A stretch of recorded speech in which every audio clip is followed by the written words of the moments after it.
परजीवी से लोकजीवी कैसे बने रंगमंच। आप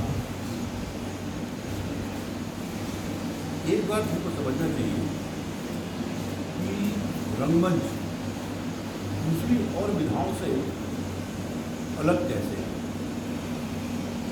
शास्त्रीय गायन, शास्त्रीय नृत्य और जो प्रदर्शनकारी कलाएं, रंगमंच की जो भिन्न है। आप देखेंगे कि बाकी कलाओं में राजाश्रय मिलता है और वो राजाश्रय में ही महत्व परिमित होती है। रंगमंच जो है वो किसी राज दरबार में उसका संरक्षण नहीं है, वो आवाम के दम पर वो जिंदा है तब भी और आज भी। तो जो हमारा रंगमंच है उसकी प्रेरणा हमारा लोकनाट्य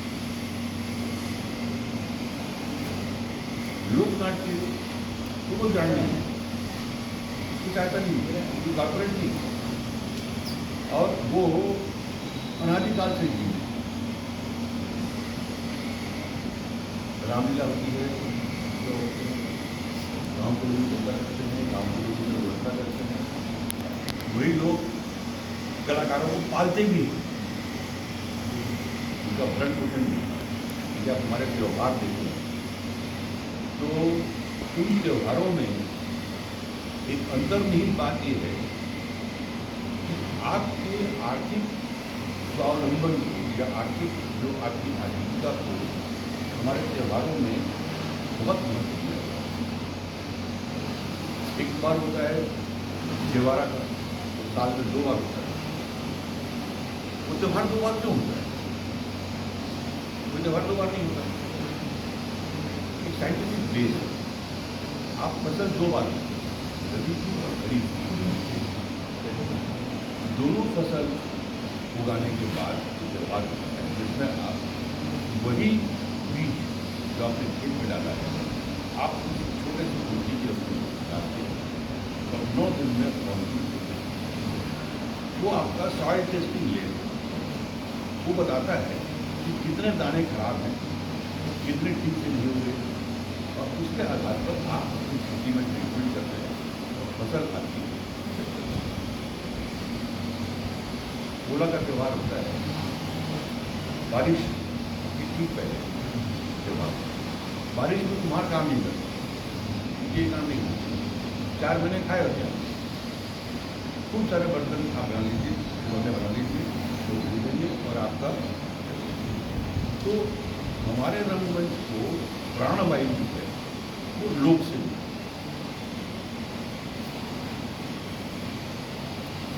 और उस पूरे इकोनॉमिक्स हमारे थिएटर के आपको उसी रूप में देखना होगा कि कैसे वो आवाम के साथ जुड़कर वो जिंदा रहे, आगे बढ़े और आपकी पूरी आजीविका असर हो। अब आइए जब हम इस बात पर गौर करते हैं तो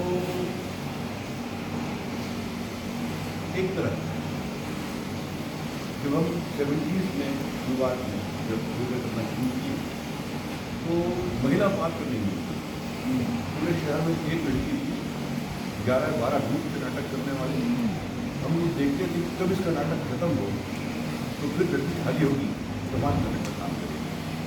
नाटक का चयन भी ऐसा करते थे जिसमें एक ही महिला पात्र। ओवरऑल पूरे इंडिया में सेम ही सिनेरियो था, महिला पात्र मिलते ही नहीं। फिर रिहर्सल की जगह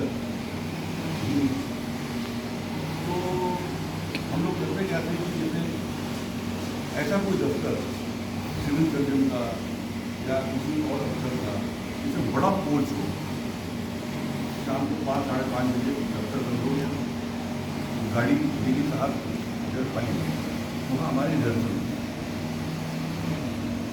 उस वक्त हॉल का किराया कोई 90 से 125 रुपये के बीच पड़ता, और हम लोग सिफारिश और मेरे तमाम करते थे 10 रुपये के ऊपर। 10 रुपये की इकोनॉमी जुड़ी हुई। और 2024 में जो खड़े हैं, वही बात, एक महिला पात्रों वाला समस्या थोड़ी कम हो गई है, लेकिन जगह नहीं, नियंत्रण नहीं, हॉल महंगे हो गए, दर्शक। तो आखिर इतने सालों में हमारी यात्रा कहाँ और क्यों ऐसा हो रहा है? जब इस पर गौर करेंगे तो मालूम पड़ेगा कि इस पूरे जनरेशन में सबने इन समस्याओं को हंस कर आगे बढ़ते गया, इस पर गौर करने की कोशिश, इसको दूर करने की कोशिश की नहीं। और आज भी आप पूरे देश में जाइए, जहाँ भी रंगमंच पर सेमिनार, वर्कशॉप, चर्चा होती है, वहाँ पर हर आदमी अपनी अपनी तकलीफों का बयान करता है। उसके हल करने पर कोई गोष्ठी हुई हो, मुझे याद नहीं। और इसीलिए हमारा रंगमंच उस हालत में है कि जहाँ पर हम अपनी जो दिक्कतों की बात ज़्यादा करते हैं, उसके हल करने की बात नहीं। हाँ, क्या जैसे कि अदर विधान है, दूसरे विधायक के गायन मालूम की जो भी वो गुरु शिष्य परंपरा में मतलब कभी हुई है, उनको अच्छा संरक्षण मिला, आज भी मिलता है। तो क्या हमारा रंगमंच भी एक जा सकता है, इससे मतलब अच्छा उनको अनुदान मिले और अच्छे मिले काम कर सकते? फिर अनुदान में क्यों आते? आपको इस जो आश्रय वाली जो प्रवृत्ति है, उसको बाहर निकलना। मैंने पहले कहा आपको कि रंगमंच बाकी विधाओं से भिन्न इसलिए है कि बाकी विधाएं वो संरक्षण में नहीं, रंगमंच हमेशा लोक संरक्षण है। आपको आवाम का सपोर्ट कि पंचम वेद क्यों कहा गया? क्योंकि ये जो बाकी वेद है वो विलीन किया था, ब्रह्मा जी ने कहा नहीं भाई एक ऐसा वेद भी होना चाहिए जो सभी के लिए। तो रंगमंच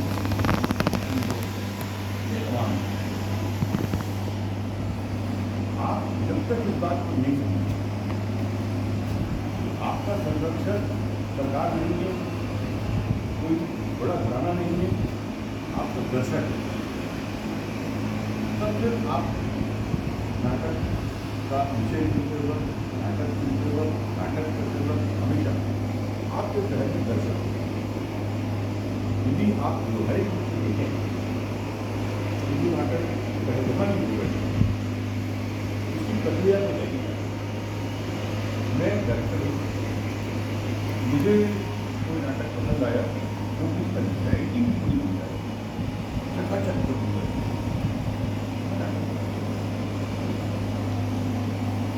क्या ही राइटिंग मेरे दर्शकों को आकर्षित कर पाएगी? मुझे तो नहीं आता क्या फैक्ट क्रिएट करूँगा मैं इसमें। जिस दिन आप अपने नाटक मूल चिंता दर्शक की वजह आप कितना ही दूसरा आपने इतने देश भर का रंगमंच देखा, सभी दर्शक लोग एक समान ही होते हैं, हर क्षेत्र में सब अलग अलग है।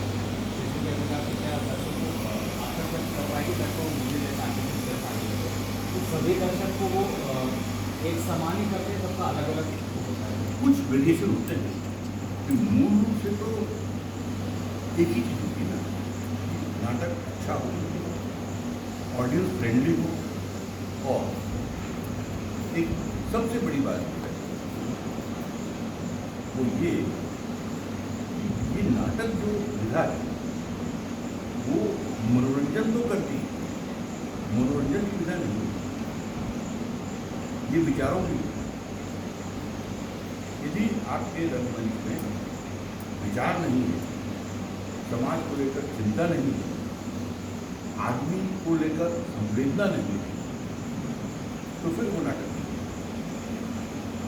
मैं अक्सर जब हमारे वर्तमान साथी मिलते हैं तो उनको वही बात करता हूँ मैं कि आप लोग अपने आप से पूछिए कि नाटक क्यों कर रहे हैं और किसके लिए कर रहे हैं। ये दो सवाल के जवाब यदि मुकम्मल मिल जाते हैं तो आगे बढ़िए, वरना कोई और काम। एक निरुद्देश्य भाव से, स्वांतः सुखाय के भाव से नाटक नहीं हो सकता। ये मेरा सुख नहीं है कि बड़े वर्क करना और दूसरी प्रदर्शनकारी कलाओं में विचारों का कोई स्थान नहीं, उसमें सुंदरता है, भाव है, आपको मोहित करने की कला है। नाटक दर्शक को उद्वेलित करता है,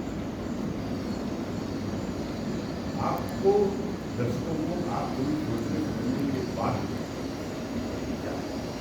इसीलिए आपको जो तकनीकी शिक्षा मिल रही है, अपने सेट लाइन सीख लिया, कार्टून सीख लिया, अभिनय सीख लिया, ब्लॉकिंग सीख लिया, अकल भी सीख लिया, तो आप नाटक के मर्म को नहीं पकड़ पाते, दिक्कत को पकड़ नहीं पाते, निर्देशक की दृष्टि को नहीं पकड़ पाते, आप रोबोट की तरह मंच पर काम करते हैं। तो विचारों के साथ में आपको समृद्ध होना है। यदि आप आज के अपने समय में अपने समाज को, अपने बदलते हुए परिदृश्य को देखने की और समझने की संवेदना आपको नहीं है, तो आप रंगमंच क्या करेंगे?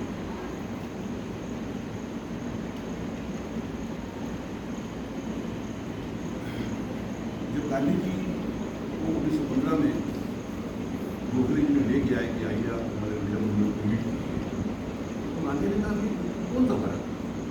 मैंने इंडिया की पढ़ाई की, तो 20 साल से दक्षिण अफ्रीका में आंदोलन कर रहा हूँ, मैं तो भारत में कभी आए नहीं, जानते नहीं भारत क्या है। जिस मुल्क को, जिस समाज को मैं जानता नहीं, वहाँ क्या आंदोलन कर रहा हूँ? बड़ा उनको है या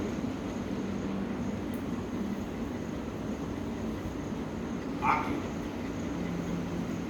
1915 से 1917 2 साल पूरे देश के 40,000 किलोमीटर घूम कर उन्होंने इस समाज को समझा, इस देश को समझा, और उसके बाद फिर वो एक फ्रीडम मूवमेंट की राइट वो समझने लगे समाज को कि टाई सूट पहन के जो बैठे हुए लोग हैं ये आंदोलन नहीं कर सकते, ये लोगों को फ्रीडम मूवमेंट में जोड़ नहीं सकते। उसी तरह जब हम, चाहे वो नेता हो, अधिकारी हो, हम सब लोग जो थिएटर कर रहे हैं, वो लोग हों, पत्रकार हों, ये सबसे मेरा आग्रह होता है कि आप जिस समाज में काम कर रहे हैं उस समाज को समझिए, उस समाज के बदलते परिदृश्य को समझिए, तब आपका ये जो ट्रेनिंग है वो बहुत सार्थक है। जब आप कारीगर बन के नहीं रहे, तब आप रंगकर्मी रहे। अभी आप कारीगर बन रहे हैं, रंगकर्मी नहीं बने, तो रंगकर्मी बनने के लिए कि आपको बहुत कुछ पढ़ना है, सीखना है। आप जब कोई अभिनय करते हैं तो सबसे जरूरी क्या है, जिस पात्र को आपको निभाना है उसको कहीं समाज में आप ऑब्जर्व करते हैं, कहीं आप उस पात्र की जो कुछ देखा समझा है उसके और आगे जाने की, उससे और अलग जाने की आपको तब एक नए पात्र की जरूरत है। फिल्म और थिएटर में क्या फर्क है? फिल्म में जो भिखारी बन गए, जैसा बन गया, तो वो अनादिकाल तक के लिए वही रहेगा। थिएटर में हर शो में वो भिखारी हमेशा अलग है। भिखारी थोड़ी होता है, लाखों भिखारी हैं, लाखों की अलग अलग राय हैं, लोग अलग अलग बोल रहे हैं।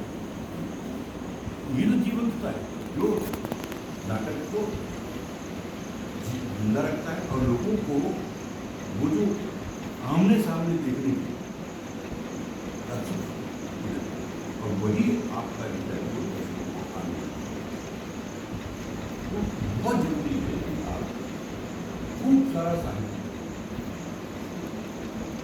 सारे नाटक जितने मिल जाए सुन आपको समझने की कोशिश कीजिए। बहुत बार कहानी में, उपन्यास में, कविता में, नाटक में जो उसका अंतर्निहित भाव है उसको भी समझ लीजिए। तब आपकी जो समस्याएं हैं लगभग हर जगह चर्चा करती है, उसके हल की कोई दिशा नहीं है। फिर हम लोग आपस में संवाद कितना करें, लगभग नहीं।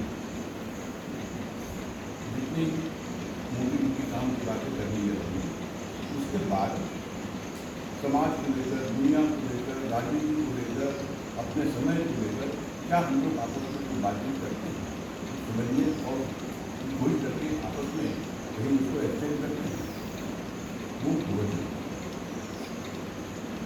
फिर जो आपकी व्यवहारिक दिक्कतें हैं, जो आपको यहाँ से निकलने के बाद उसका मुकाबला करना पड़ेगा कि टिकट नहीं मिल रहे हैं, पैसे नहीं आ रहे हैं, इसका आपको व्यवहारिक होगा।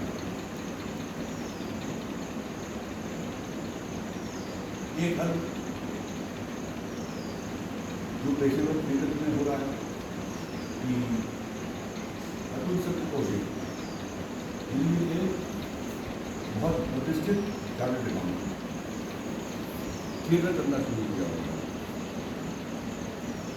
उस थिएटर को वो इकोनॉमिकली इस लेवल पर ले गए कि उनको दिल्ली से बम्बई शिफ्ट करना पड़ा और आज उनका थिएटर करोड़ों में चलता है।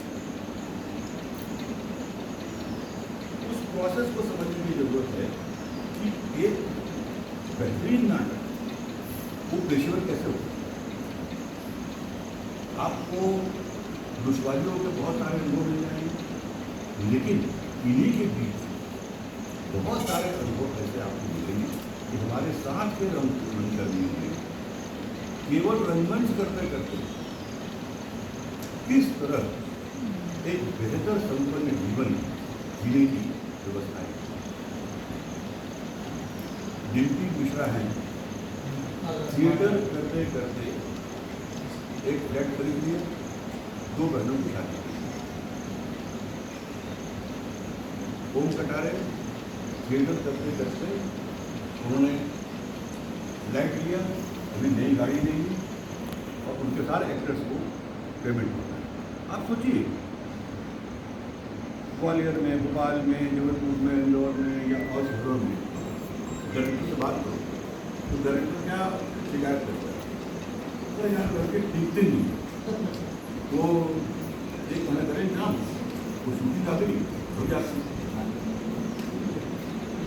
बम्बई में फिल्म इंडस्ट्री के मुहाने में बैठकर वो थिएटर कर रहा है और पिछले 40 सालों में एक कोई एक्टर उसका वहां से निकल के फिल्म में लिया हो कोई, तो थिएटर इतना देता है आपको जानते हो कि क्या करो। तो ऐसी सच्ची स्टोरी बहुत कभी किस्म का मोबाइल थिएटर है, कभी देखने का मौका मिले। देखिए, एक एक एक्टर को साल की शुरुआत में कॉन्ट्रैक्ट है, साल भर आप काम करेंगे हमारे साथ, कितना मिलेगा? 80 लाख, 90 लाख, 70 लाख, ठीक है। काम और वो निकलते हैं मेरे अंदर लेके, तो 8 महीने पूरे असम घूमते हैं, निकल करते हैं, करोड़ों का इंडस्ट्री है। क्या वजह है? जो मैथमेटिकल नाटक हिंदी में पेशेवर नहीं बनता, वही नाटक जब गुजराती और मराठी में होता है तो कमर्शियली हिट हो जाता है। आप लोगों को मालूम होगा कि मुंबई में न्यू ईयर कैसे मनाते हैं, ये पता होगा कि होटलों में पार्टी होती होता है। मुंबई में न्यू ईयर लोग थिएटर से कर मनाते हैं। उस दिन सुबह 8 बजे शो शुरू होते हैं, रात को 2 बजे तक चलते हैं और यदि आपने 1 महीने पहले टिकट नहीं बुक कराया है आपको कहीं जगह नहीं मिलेगी। उस कल्चर को देखना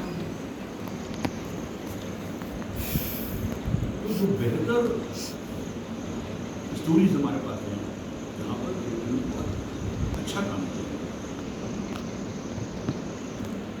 भोपाल में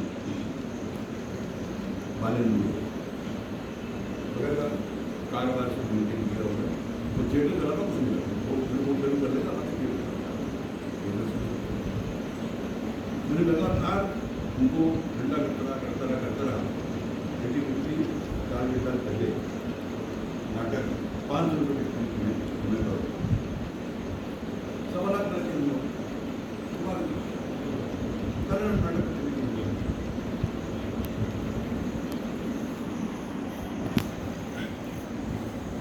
एक जगह थिएटर करने वाले ऐसे लोग कोई समस्या थी कि जगह नहीं है कि नाटक कहाँ करें, उसका रास्ता निकालते। एक प्राइवेट स्कूल के लोगों से बात की, स्कूल का गेट ही ऐसे कमरे बने, ऐसे कमरे बने और मैदान खाली, और यहाँ पर जो मंच बना वो प्रार्थना हो सकती। हमने कहा हमको तुम्हारा कोई कमरा मत खोलो, सिर्फ ये मेन गेट खोलो, हम उस मंच पर रिहर्सल करेंगे और जब नाटक करना होगा वही कुर्सी डालते नाटक करेंगे। खुशी लेके आऊँगा। 35 साल से काम हो रहा है। उसी चबूतरे को हमको बनाना है मंच के लायक, प्रार्थना वाला चबूतरा है, ठीक है, उसका हमने शिलान्यास कर दिया।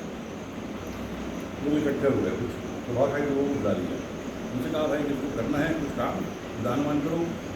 3 लाख रुपये इकट्ठा हो गया, भाई चबूतरा हमारा मंच बन गया। आपको बहुत सारी चीज़ें इस तरह करनी है। इसीलिए मैं कहता हूँ कि जब थिएटर मैनेजमेंट सीखना, थिएटर की इकोनॉमिक्स समझना वही बहुत जरूरी है, क्योंकि आपको जो उसका मैनेजमेंट पार्ट ग्रुप चलाना है, ग्रुप चलाना सिखाना इस देश में होता ही नहीं। दिक्कत क्या होती है, आप किसी शहर में एक ग्रुप चला रहे हैं, काम कर रहे हैं, आपका उस ग्रुप से किसी एक का सिलेक्शन हो गया MBA, वो MBA किया गया, 2 साल वहाँ काम कर दिया उसने। अब वहाँ से वापस निकल कर न तो अपने ग्रुप में जा सकता, न वो अपना ग्रुप खड़ा कर सकता। उसके पास मजबूरी है कि वो टीवी में या फिल्म में जाके सुनते रहे। यदि NSD के बहुत सारे लोग फिल्मों में गए, वो कोई बहुत अपनी इच्छा से गए हों, ऐसा नहीं है। इरफान को छोड़ दिया, इरफान तो ये मुझसे कहता है मुझे फिल्मों में ही करना है, थिएटर नहीं करना। लेकिन अब NSD से निकलने के बाद वो अकेला कहाँ क्या थिएटर, क्योंकि थिएटर एज सच एक इंडस्ट्री के रूप में अब तक हमारे मुल्क में वो खड़ा नहीं था। Film industry, TV industry, theatre नहीं बनता है, क्योंकि आज थोड़ा बहुत यहाँ वहाँ उठा पटक किया, जिसका चल गया, नहीं तो फिर वो जाता है। तो ऐसा भी नहीं है कि जो NSD से निकला है, शर्तिया फिल्मों में 5% लोग होंगे जो NSD के पास आओगे जो फिल्मों में कुछ कर, सैकड़ों संख्या में है जो बम्बई में ही है और चिपक कर रहे हैं, कोई मौका नहीं मिलता। तो आपको मानसिक रूप से यहाँ से निकलने के बाद की जो प्रक्रिया है उसके लिए भी तैयार होने की जरूरत है, और भौतिक रूप से आपको अपने आप को विचारधारा से समृद्ध करना। कल आप यहाँ से निकल कर जाएंगे परिवार में, समाज में, कॉफी हाउस में, जहाँ वहाँ कहीं बैठेंगे, आप रंगमंच को लेकर, रंगमंच के हालात को लेकर, तमाम चीज़ों को लेकर यदि आप बात करने की स्थिति में नहीं है तो आगे कैसे बढ़ेंगे? कल आप लोग में से ही अच्छे एक्टर बनेंगे, नाम होगा आपका, प्रेस वाले इंटरव्यू करने आएंगे, तो क्या बोलोगे? कुछ नहीं मालूम। तो इसलिए इन तमाम चीज़ों पर गौर कीजिए। सर, आपने बताया कि फिल्म इंडस्ट्री और टीवी इंडस्ट्री बड़े लेवल पर आ गई है, इंडस्ट्री बन चुकी है, थिएटर इंडस्ट्री नहीं बनी है। तो सर वो जो दोनों है सर वो टेलीविजन के माध्यम से दिखाया जाता है, काफ़ी ब्रॉड संचार होता है, मतलब काफ़ी लोगों तक पहुँचता है, घर बैठ के उसको देख सकते हैं। और जब ज़्यादा लोगों के पास पहुँचता है, सर जो कंपनीज होती है वो अपने प्रोडक्ट्स को सेल करने के लिए सर उसमें एडवर्टीजमेंट देती है ताकि स्पॉन्सर बीच से सर उसका जो सिस्टम है ब्रॉड है। तो सर ऐसा क्यों ना किया जाए कि थिएटर को भी सर ऐसे जो ऑडिटोरियम है वहाँ पर के लोग बैठ के देख रहे हैं बट उसको लाइव संचार भी दिखाया जाए सर टीवी में। थिएटर अलग माध्यम है, टाटा ने किया भी है। थिएटर में जैसे जियो से जो जी5 है उसने 10-12-15 प्ले तैयार किया किसी में, वो टाटा लेकिन उसको रंगमंच नहीं बोलते। यदि हम दोनों टेलीफोन पे बात करेंगे या वीडियो कॉल लगा के बात करेंगे, बात तो हो जाएगी, लेकिन ये मधुरता थोड़ी बनेगी। थिएटर अलग माध्यम है। देखिए, जब आप थिएटर की बात करते हैं तो उसको फिल्मों, टीवी या किसी और माध्यम से कंपेयर करने की जरूरत नहीं। उनकी अपनी दुनिया है, आपकी अपनी दुनिया है। जहाँ तक सवाल स्पॉन्सर का, विज्ञापन का है, तो वो गुंजाइश आप यहाँ कहाँ नहीं है। यदि आप ऑडिटोरियम में कोई थिएटर कर रहे हैं तो बहुत सारी संस्थाएं ऐसी हैं जिनका बोर्ड लगा दीजिए, वो आपको उसका भुगतान करते हैं। तो रास्ता निकालना पड़ेगा ना। जो बार बार जो थिएटर मैनेजमेंट, जो थिएटर इकोनॉमिक्स की बात है, यही तो है, यही इकोनॉमिक्स आपको निकालना है। दूसरे के बाद गाड़ी की कम्युनिटी नहीं आएगी, स्पॉन्सर पब्लिक क्यों आए? पब्लिक क्यों आए? ये प्रश्न है। ये पब्लिक तो आपको ला रहे हैं। हाँ, आप ये है जो आपका ईगो जो है तो खतरनाक है, जो रंगमंच का नुकसान कर रहा है। ईगो हमारा, हम नाटक कर रहे हैं, अब आप देखने चाहिए आपको लाना। यदि कोई साबुन की कंपनी या कोई और कंपनी है वो बना के बोले तुम लेना तो बना के बैठ गए। जब साबुन की जो खराब है, सिनेमा की शुरुआत ये लोग बहुत ही गंदगी पसंद करने वाले साबुन ही नहीं खरीदते। तो अपने नाटक को, भाई यदि वाला नाटक को तैयार किया, उसके 5-5 मिनट के दृश्य आप निकले शहर में 10-5 मोहल्लों में 5-5 मिनट का दृश्य लोग मॉल में लोग देखेंगे। लोगों तक पहुंचने के लिए आपको ईगो से मुक्त होना पड़ेगा। ये ईगो बहुत खतरनाक प्रवृत्ति है। हम बड़े हैं, हम कुछ नहीं, दर्शक के बिना आपकी कोई औकात नहीं। ऐसा क्या करें जैसे कि अंबानी को सब कोई जानता होगा, क्या बोला सब कोई जानता, तो ऐसा कंपनी क्या करे जिससे भी जाने पूरे विश्व में। जानते हैं जिन लोगों ने उसका काम किया है, जानते हैं जो रतन कर रहा है वो लोग जानते हैं, अगर बच्चे लोग को नहीं जानते हैं तो उसके लिए वो नहीं जान पाते। नहीं तो आप जो है इग्नोर करना आपको आपको करने की इच्छा करें, लेदर कंपनी सर्च करना चाहिए, तो देश बनना है। तभी तो करोड़ों की संख्या में नौजवान ये थिएटर करने आ रहे हैं, छोटे छोटे शहरों से लेकर बड़े शहरों तक। और मुंबई में 15 से 25 लाख रुपए फीस लेकर नाटक सीख रहे हैं नौजवान। और देखिए आपको आज भारतवर्ष की 1/3 आबादी, जनगणना नहीं हुई है, यदि इस रूप में जनगणना हो जाए तो इस देश की 1/3 आबादी थिएटर करने वाली होती है। उनकी इच्छा है कि थिएटर करके फिल्मों में हीरो बनना है, वो शायद 5% ज़्यादा होंगे।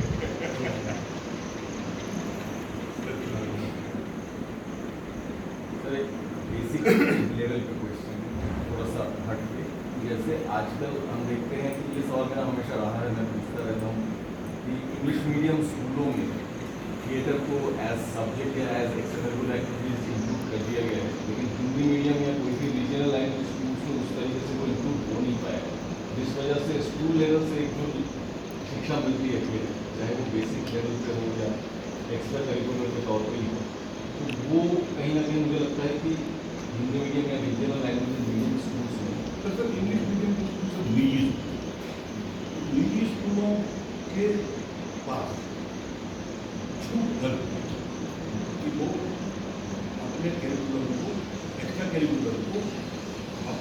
गढ़ सकते। सरकारी स्कूलों में ये फ्रीडम नहीं है, होना चाहिए सरकारों में भी होना चाहिए। लगातार इस बात को लेकर ट्राई कर रहे हैं कि जिस तरह आपने व्यायाम को या किसी और विधा को रखा है तो थिएटर भी एक ऑप्शनल सब्जेक्ट हो और एक थिएटर का आदमी मतलब पार्ट टाइम ही सही वो हफ्ते में एक दिन।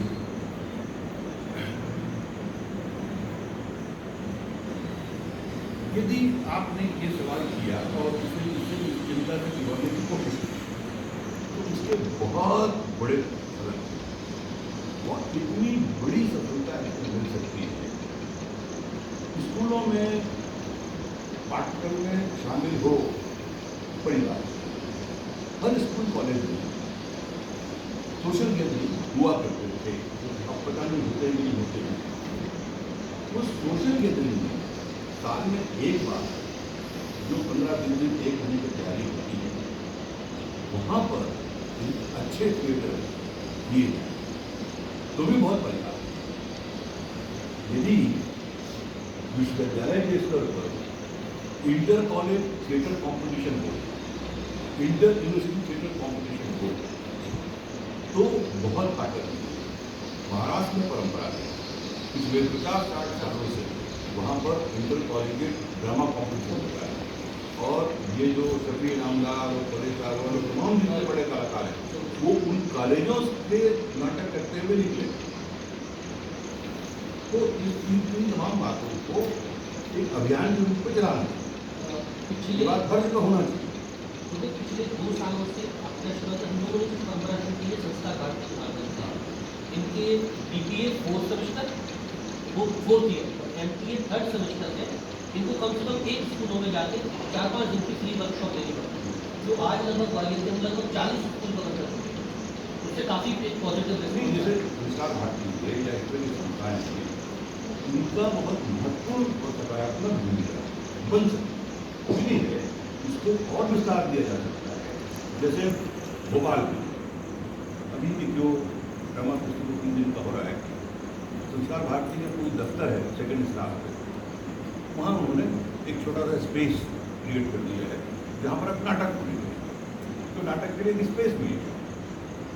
तो इन तमाम संस्थाओं के जरिए भी ये होता है कि आप स्कूलों के दूसरे जगहों पर आप पहुँचें, आप जो है बाकी हमारे बहुत सारे रंगकर्मी वो अपने प्रयास से अलग अलग स्कूलों में जाकर बच्चों के थिएटर वर्कशॉप लगाते थे। अलग नंबर एक हैं, जैसे और भी लोग हैं, तो उस तरह की कोशिश है। देखिए मैंने कहा ये जो है रंगन ये स्वांतः सुखाय की विधा नहीं, ये आवाम की संरक्षण की भी विधा नहीं। और आवाम की विधा का मतलब चाहे संस्कार भारती हो, चाहे आलोक की हो, चाहे कोई और हो, सबको मिलकर काम करना।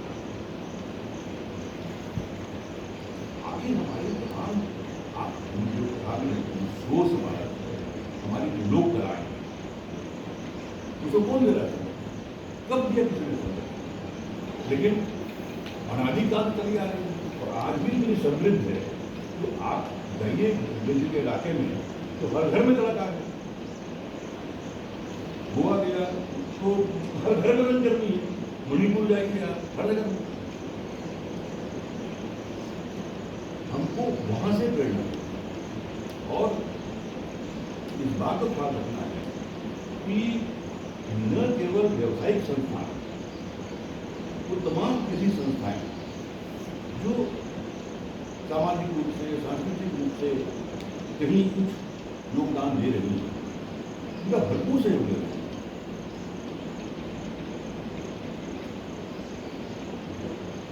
जब एक समाज खड़ा हो जाता है आपके साथ किसी विधा के साथ, तो फिर किसी विधा को आगे बढ़ने से कोई रोक नहीं।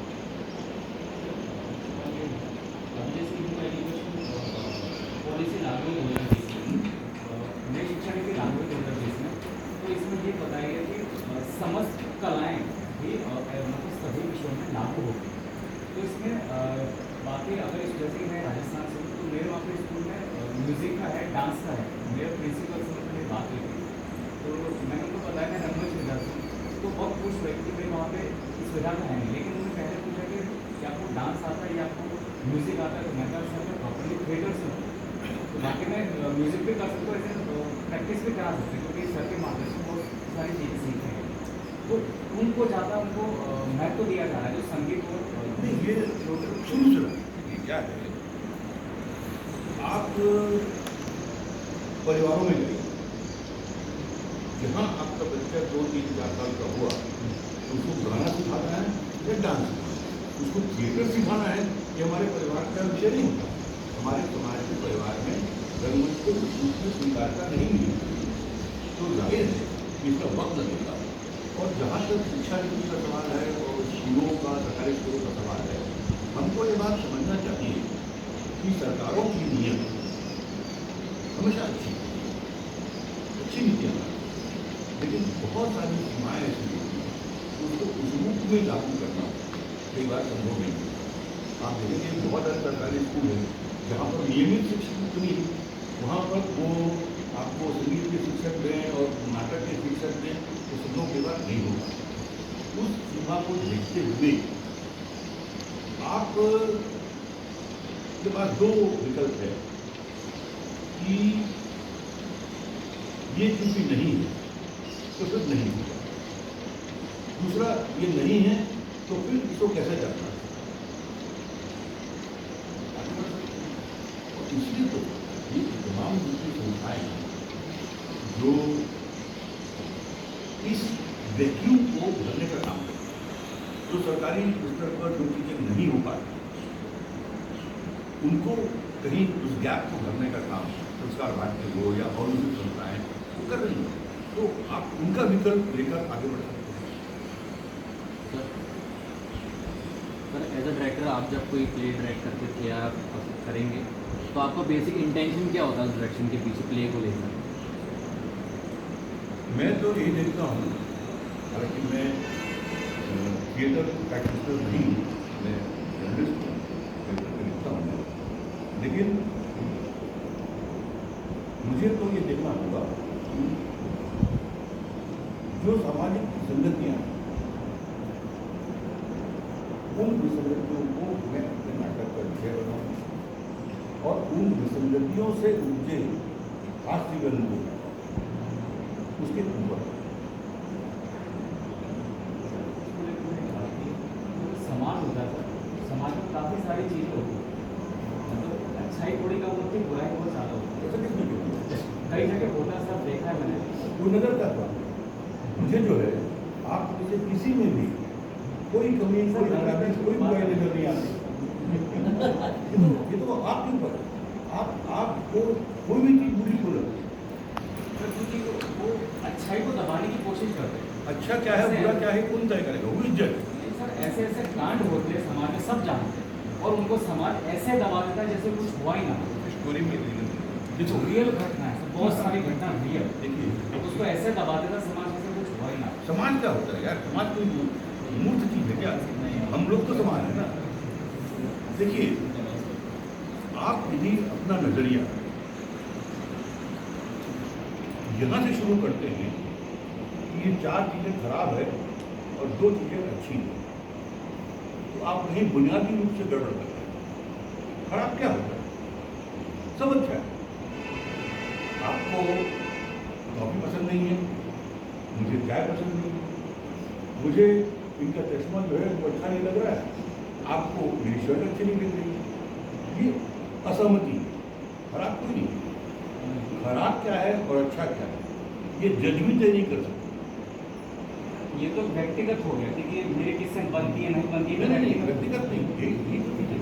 आप किसी भी घटना को, किसी भी प्रसंग को आप हु इज यू तय करने वाले के खराब हो रहे खराब नहीं है। ये तो समय तय करेगा ना क्या खराब है कि नहीं। और ये अगर आपको नहीं बताऊँ तो आप भी लोगों के वास्तव में वो गलत है। मैं क्या बोल रहा हूँ, आपको वही चीज क्यों दिख रही है? उसके अलावा दुनिया में इतना कुछ क्यों नहीं दिख रहा है? इसको लेकर हम कुछ अगर एक्टिविटीज, मैं क्या बोल रहा हूँ, मेरे सवाल का जवाब दो ना। तुमको वही एक घटना पूरी दुनिया में वही एक घटना क्यों दिख रही है? इतनी बड़ी दुनिया में कुछ और क्यों नहीं दिख रहा? सर मैं इसको रंगमंच से जोड़ के देखता हूँ। अगर मैं उस समाज, जिस समाज में रहते हैं वहाँ से घटना हो रही है, मैं उसको लेकर नाटक बनाता हूँ, तो सर वहाँ मेरा विरोध होना चाहिए, ये मुझे पता है। क्यों कैसे मान लिया आप? कैसे मान लिया? मैं जानता हूँ लोग कैसे हैं। आप जो है आप अपने आप को ब्रह्म मान के चल रहे हैं। आपको क्या गलत है क्या सही वो मालूम है। आप करेंगे तो आपका विरोध है, आपको सब मालूम, आपको ईश्वर से बढ़ के हो गए। आपको काम तो करो यार। सर मैंने किया था वो लाइफ से मुझे याद है कि कोई घटना जो हम ये भी तो नाटक में कर सकते हैं कि तो अगर कोई घटना ऐसी है जो छूट जाएगी तो उसमें हम कोई दूसरे एलिमेंट्स जोड़ दें जिससे कि अपनी बात भी हमने कह दी और जहाँ तक बात पहुँच गई और आप वो सामने वाले को कुछ बोल भी नहीं सकता। ये तो भी यार जब हम ऐसा कुछ करते हैं तो ये रहता है जैसे कि कुछ टॉपिक है जो होते ही होते हैं महिलाओं वाले इस तरह की चीज़ें होती हैं और इस तरह की चीज़ें तो उससे ये हो जाता है कि ये तो वही बात हो रही है। आज से बहुत पहले भी वही बात हो रही थी लेकिन जब हम सच में समाज में देखते हैं तो हमको वही चीज़ें मिलती हैं। मैं इस बात से सहमत कभी नहीं करता। मेरा नजरिया जीवन को लेकर बहुत अलग है। मैं जिन चीज़ों को आप सब लोग खराब मानते, बुरा मानते, मैं उसको समाज का अपवाद मानता हूँ। वो हमारा मेन स्ट्रीम नहीं है। मेन स्ट्रीम हमारी जो है आपस की मोहब्बत है, सहयोग करना है, मोहब्बत करना है। अपराध और तमाम चीज़ें वो होती रहती है, लेकिन उसको लेकर यदि हम पूरे समाज को उनका दृष्टिकोण रखें, मैं व्यक्तिगत रूप से पक्ष में नहीं होता। मुझे मालूम है कि समाज में इतना कुछ मधुर है, इतना कुछ सुंदर है कि मेरे पास कुछ और देखने की दृष्टि ही नहीं। क्या बात है? समाज में जो कुछ भी हो रहा है उसमें से वो आपके सामने इसलिए परोस दिया गया है कि उसमें से आप छांटो और अपनी क्रिएटिविटी जोड़कर अपने प्रोडक्ट या जो बिके। जिस दिन ये समाज जिन लोगों को, जिन घटनाओं को आप बुरा मानते हैं, जिस दिन ये समाज उन घटनाओं को स्वीकार्य मान लेगा, महिमा मंडित करेगा, उस दिन आपकी चिंता का विषय बनता है। यदि जो चीज़ आपको खराब लग रही है वो उनको भी खराब लग रही है, उनको भी खराब लग रही है, कुछ भी कारण है। आज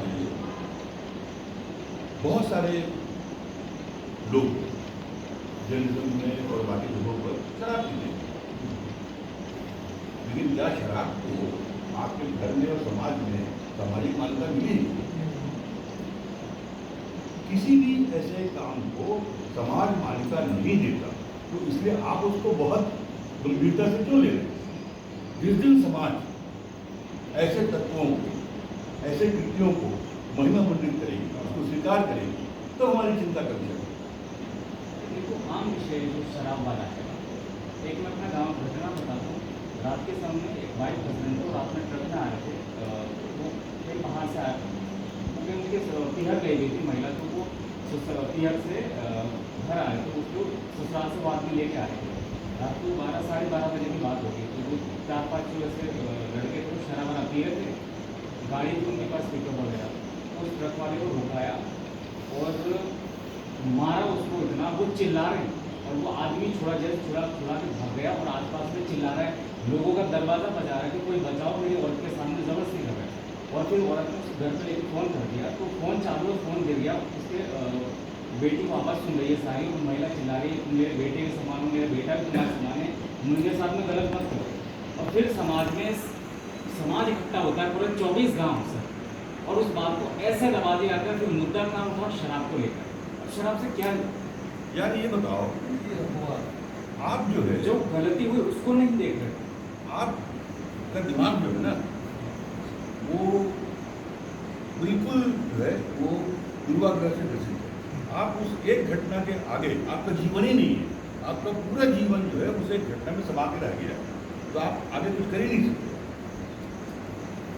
उस एक घटना ने आपको इतना बांध दिया है कि उसके अलावा आपको कुछ दिख ही नहीं रहा, तो क्या बात करेंगे? जो एक सज्जन ने मेरे को बताया, पुलिस में नहीं हो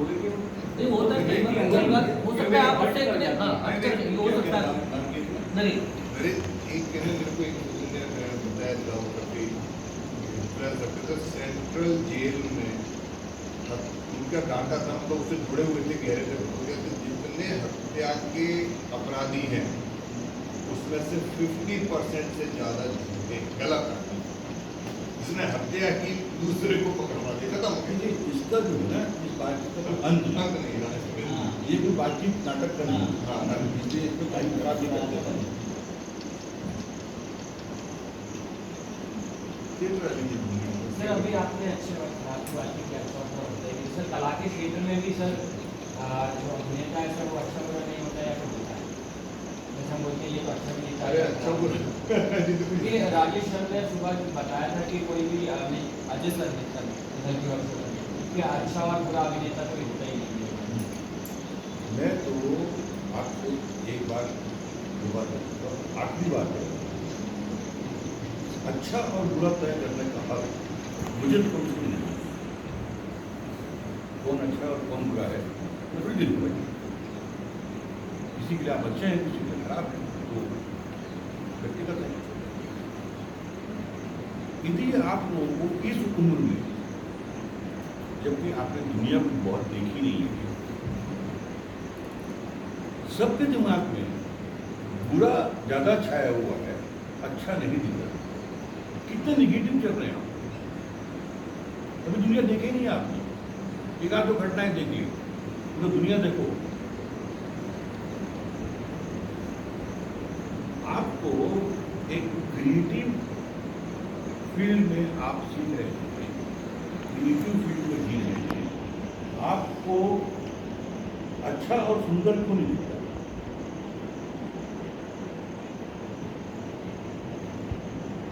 आपको भले बुरे की चिंता क्यों इतनी सता रही है?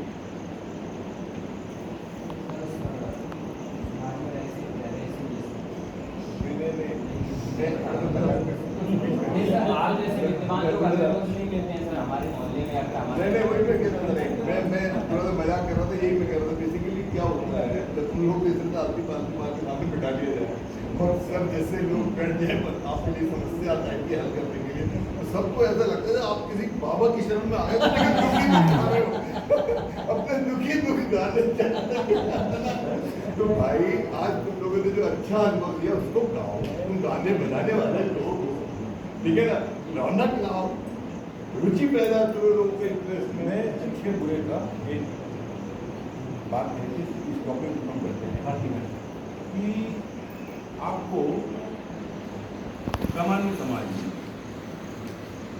रेप होने की, महिलाओं के साथ व्यवहार करने की या कुछ और की सामान्य तौर पर घटनाएं आपको मिलेंगी। करोड़ों की संख्या में रंगकर्मी देश में काम कर रहे हैं, इसमें लड़कियां भी, लड़के भी रात बिरात रिहर्सल करते हैं, यात्राएं करते हैं, साथ रहते मिलते हैं।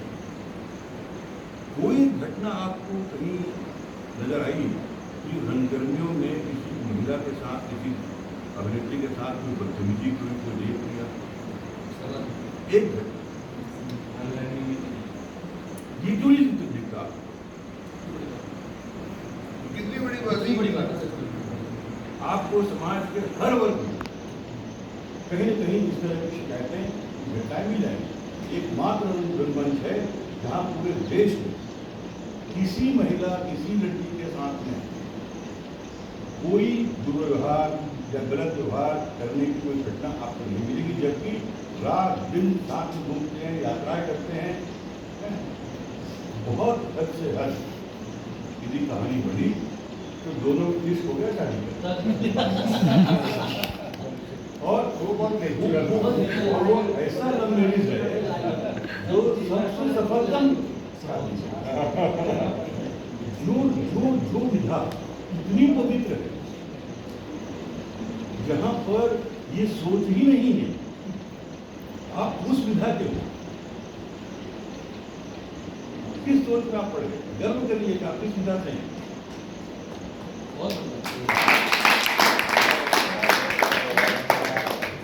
दूरदर्शन केंद्र में हिमाचल सर का इंटरव्यू हुआ था, तो हम सभी छात्र भी गए थे सर से सर क्वेश्चन पूछा गया था कि सर रंगमंच एक विद्यार्थी के जीवन में क्या क्या सकारात्मक परिवर्तन ला सकता है। तो सर ने बड़ी अच्छी बात कही थी कि एक अच्छा इंसान बनाता है रंगमंच विद्यार्थी को, ताकि वो आगे अपने जीवन में किसी के साथ गलत ना करे और कभी लगाव आदि रंगमंच से सर ये भी फायदा है सर मेरा एक प्रश्न है और कहानी सुनाते शुरू कर दिया प्रश्न ही नहीं था। इसी से यदि अपनी बातचीत आप शुरू करते तो कहानी यहाँ नहीं जाती। सर मुझे एक अच्छी चीज़ आज मिली कि जैसे मुझे अपने गांव में अगर पब्लिक तक पहुंचना है, जैसे आपने बताया कि ओपन में कर सकते हैं, इसलिए दिमाग में ड्रामा स्कूल भरा हुआ था, मेरे दिमाग में था कि बंद करो कमरा, कोई डिस्टर्बेंस नहीं होना चाहिए, अभी हमारी रिहर्सल चल रही। मुझे आज ये चीज़ मिली कि हाँ मैं ओपन में करूँगा, जिससे आते जाते लोग देखें और उन्हें पता चले कि हम क्या कर रहे हैं। जब आगरा बाजार का पहला शो जामिया मिलिया, तो जामिया मिलिया और पास के गांव में और गांव के तमाम लोग वहाँ पर। अब 2-3 महिलाएं जो बकरी चराते हुए आती हैं देखने लगी। हबीब साहब ने कहा कि मंच पे बैठ जाओ बकरियों के साथ। और जब नाटक हुआ तो अद्भुत दृश्य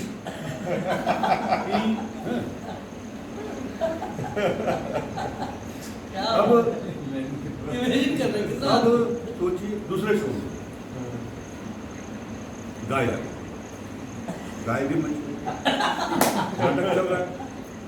आगरा बाजार मतलब बाजार का दृश्य है, तो बाजार में तो गाय भी रहेगी, बकरी भी रहेगी, सब रहेगा, ठीक है। और उस नाटक की सबसे बड़ी खासियत ये थी, चलते नाटक में उस गाय ने जम के लीड किया। एक नेचुरल फील नाटक।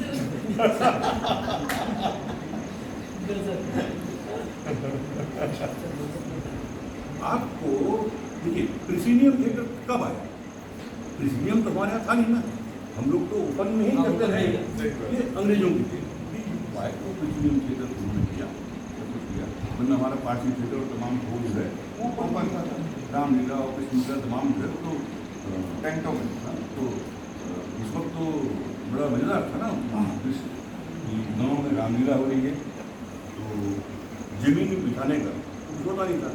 आप गरीब हैं, आप धूल वाले में बैठेंगे तो थोड़ा अमीर तो टाट का बुरा ले आऊँगा अपने बैठने। ये ज़्यादा अमीर है, अपने घर से कुर्सी ले ये अपने आप में एक सीन बन सकता है। बिल्कुल है, हमने देखी रामलीला टाट का पूरा बिछा के अपना पूरा ला हमने देखी है रामलीला। और हाँ ज़्यादा लगती हाँ तो ये लाइटिंग और वो सब पेट्रोल मैक्स में नाटक हो रहा है। तो आपको कृत्य पर ध्यान देना है। ये तमाम चीज़ें तो देखिए, यदि मान लीजिए आपका स्क्रिप्ट बहुत बढ़िया है, आपके डायलॉग्स कम्युनिकेट कर रहे हैं और एक्टर बहुत अच्छा बोल रहे हैं, यदि आप बहुत बढ़िया डायलॉग बोल रहे हैं तो मेरा निगाह तुमको छोड़ के सेट क्या लगा है और वो क्या लगा, कौन जाएगा, कहाँ जाएगा? जब हमारा एक्टर कमजोर है, हमारे स्क्रिप्ट कमजोर है, तब फिर हम सेट लगाते हैं, लाइट लगाते हैं, ये करते हैं, वो करते हैं ताकि वो सम्मोहित हो। ये तो मूलतः एक्टर का है ना। और इसीलिए मैं जो आपको ये भले बुरे की चाल से निकालना चाहता हूँ सिर्फ इसलिए कि जब आप भले बुरे के द्वंद्व में फंस जाएंगे तो आपकी क्रिएटिविटी खत्म हो जाएगी, वो निकल नहीं पाएगी। आपके अंदर जो सुंदर है, आपके अंदर जो रचनात्मक है, वो खुले मन से निकले।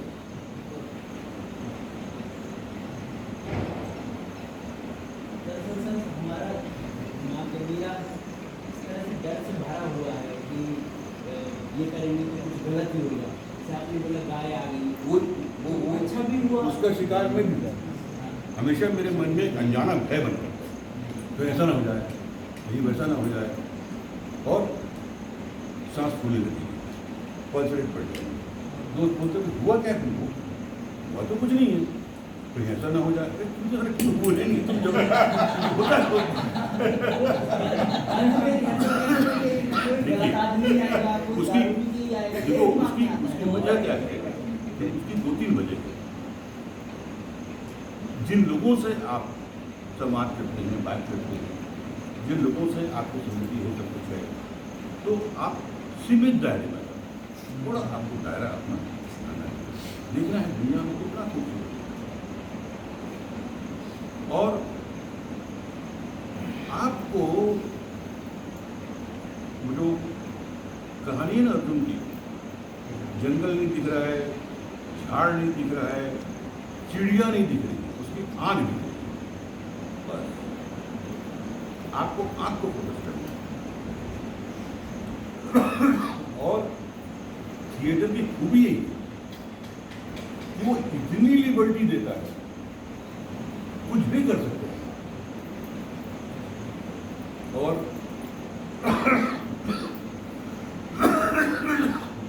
अब वो दौर तो रहा नहीं। हबीब साहब के थिएटर को कभी आप लोगों ने देखा होगा, पूरा थिएटर इम्प्रोवाइजेशन।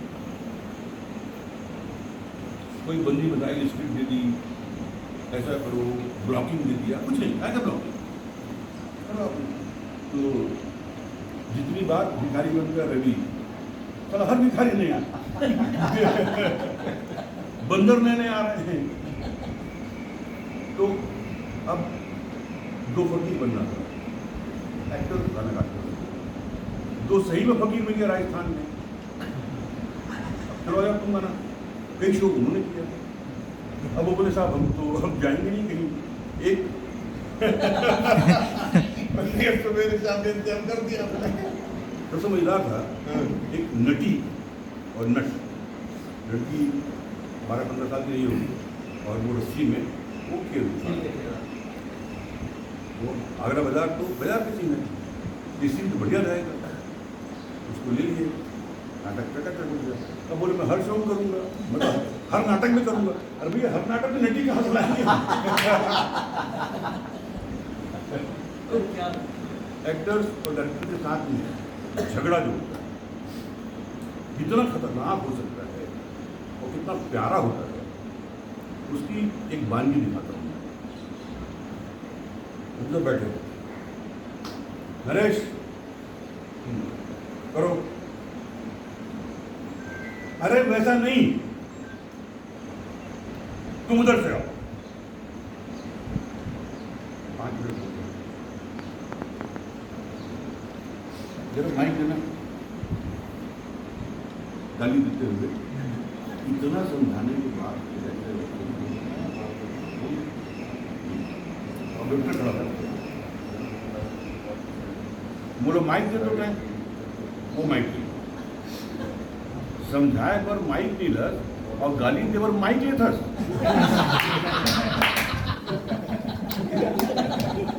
डोकरा अध्यक्ष साल से तो काम करत हूँ, काम कर लिया है बोलो कि नो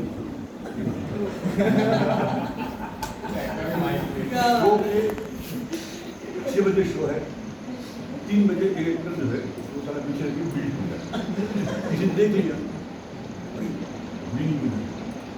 बाबा धन्यवाद शो अंदर शो ला तो जाता हूँ मना कर मुझे सामने तो मना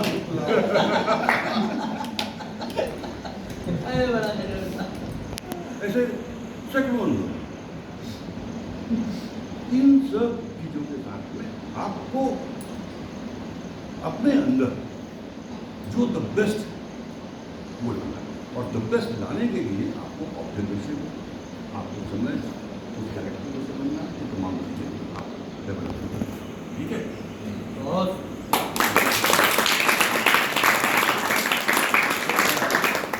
ये राजेश जी ने पूछा ना किस तरह से होगा, वैसा तो मार्केट करेगा, मेरे पर और भीड़ कितनी आई कितनी नहीं आई, मेरे को लगा कोई कार्ड भी बोला एडवांस मेरे को एडवांस भी अंदाज लग गया, 4-6 लोग कम से कम मुझसे नाराज होने वाले हैं। नहीं पर नॉर्मली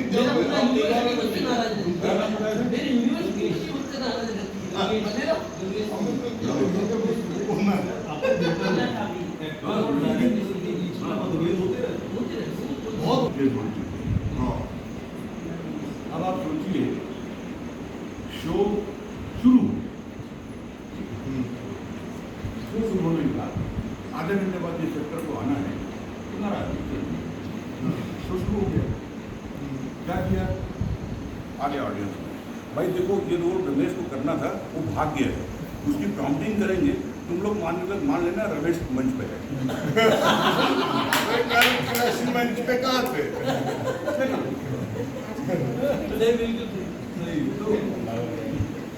कैजुअलिटी होती है यथार्थ का भ्रम पैदा करना है।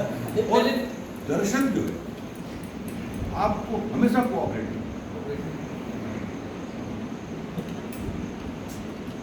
ये पक्की बात है, दर्शक हमेशा ताली बजाता है। ऐसा नहीं है कि आपको जो है केवल बुराई कर रहा हो, नहीं, नहीं। ऐसा दर्शक हमेशा ताली बजा के जाता है। कभी ऐसा नहीं होगा कि आपको जो है अप्रिशिएट ना करे। कुछ और सवाल आप सभी के, कुछ और जिज्ञासा है? रंगमंच के भविष्य को लेकर कुछ ऐसे मौके पे एक बड़ी कुशलता की आवश्यकता होती है, अच्छे प्रश्न पूछने में। हाँ, जो हमने यहाँ जो हमारा विषय चल रहा है उस विषय से जुड़ते रहते हैं और अपने ज्ञान बढ़ाने के लिए एक अच्छा प्रश्न पूछना भी अपने आप में बहुत बड़ी प्रॉब्लम है। अच्छे और बुरे क्या होते हैं?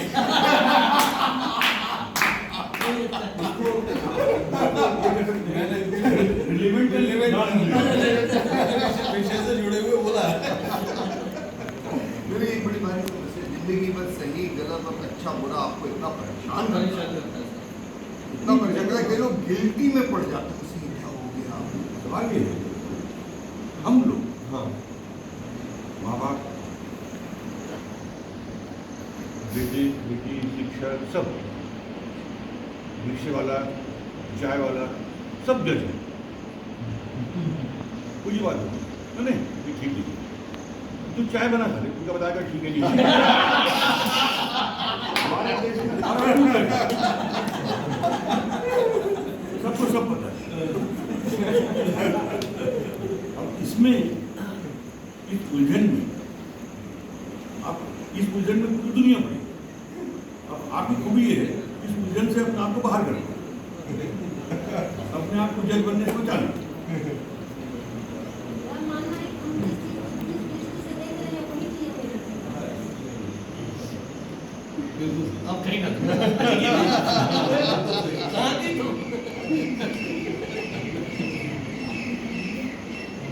बढ़िया। और खुद ही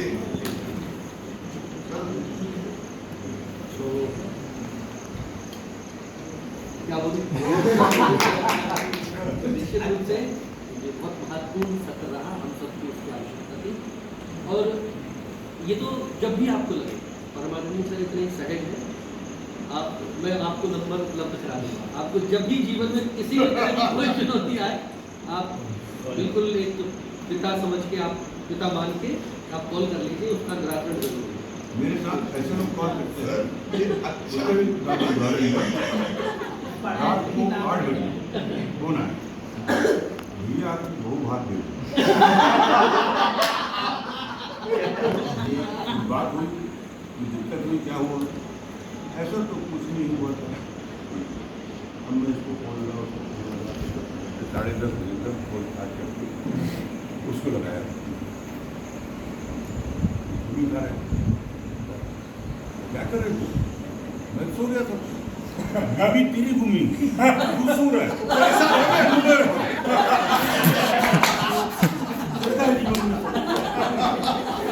ये सब मोहब्बत की निशानी है। बहुत धन्यवाद, एक बार जोरदार ताली आपके लिए। गुरुदेव की महत्वपूर्ण किताब सबको भेंट कर दी। मैं अगली बार आऊंगा तो कुछ कॉपी और ले आऊंगा।